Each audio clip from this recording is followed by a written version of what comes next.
صاحب يقول توعن ونكسن ومركل برنامج كيني فاقدات عيارها ما أنت برنامج كين وحن كسوق قادن دونا عياره قدام بيجي إلا الليجا هالديلي وحيسها بالناس دوك لو حن سوق قادن دونا بريمير ليجا أو عياره قدام بيجي أيجنا الديلي نتيجوينكي وحن صدوك لصاحب يال كسوق قادن دونا عابو الديلي دونا جامبيونز ليجي كل مدى جامبيونز ليجا أو وحيسها بدن أيانو كسوق قادن دونا وحن صدوك البرنامج كين إنتان كجرنا سوق قادن دونا صاحب يال جول دلينتا لا ليجا يصير لوك لهريو وحن صدوك لسوق قادن دونا فاقدادين ku soo qaadan doona ciyaaraha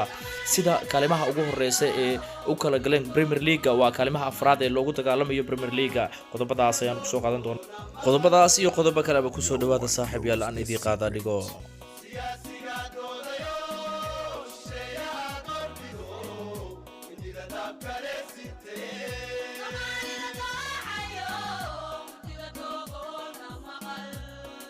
واتاي صاحبي المركان waxaan ku bilaabayaa horyaalka Premier League Englishka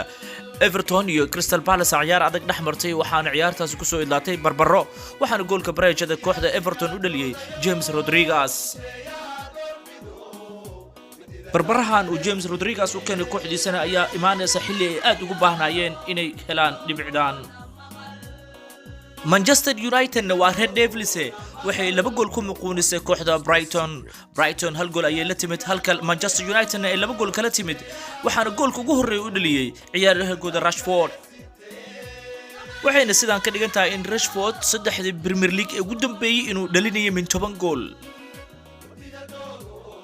La Liga hana kooxda Barcelona ayaa xalay dirqa uga baxadsatay kooxda Valladolid kadib markii ciyaaryahan Dembele oo ciyaaryahanka reer France markii 90 ay ku taagneed uu goolkiisii u dhaliyay isla markaasna ay ku heleen 3 dhibcood oo muhiim u ahayd reer Catalonia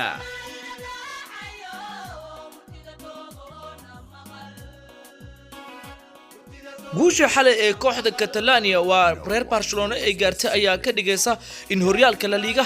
uu si adkaaday waxa 66 dhibcood hal dhibic oo kaliya ku hogaaminaya kooxda Atletico Madrid Barcelona waxay leedahay 65 Real Madrid isbuuca soo socdana waxa food isdari doona il Clasico Real Madrid iyo Barcelona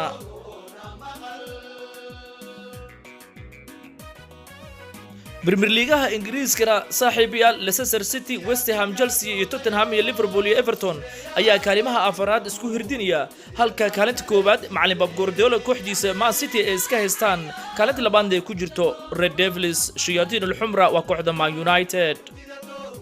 waatahay markaana waa gool dhalinta La Liga horyaalka dalka Spain Messi ayaa 23 gool leh 19 gool waxa uu ku soo xigo ciyaaryahanka reer Villarreal waa Gerard Luis ayaa 19 gool u dhaliyay Atletico Madrid fariin u diray Barcelona markaana horyaalka Champions League oo kulamo aad u adag iyo caawa dhici doonaan ku soo dhawaada saaxiibayaal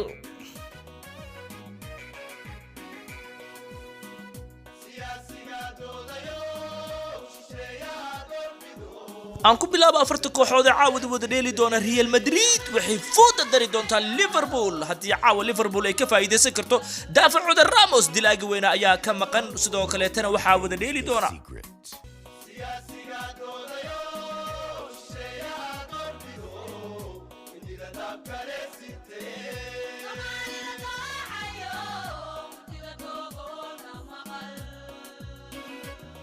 Manchester City oo hogaaminayo macallinkooda Pep Guardiola waa hogaamiyaha Premier League ayaa foodo dari doona kooxda Dortmund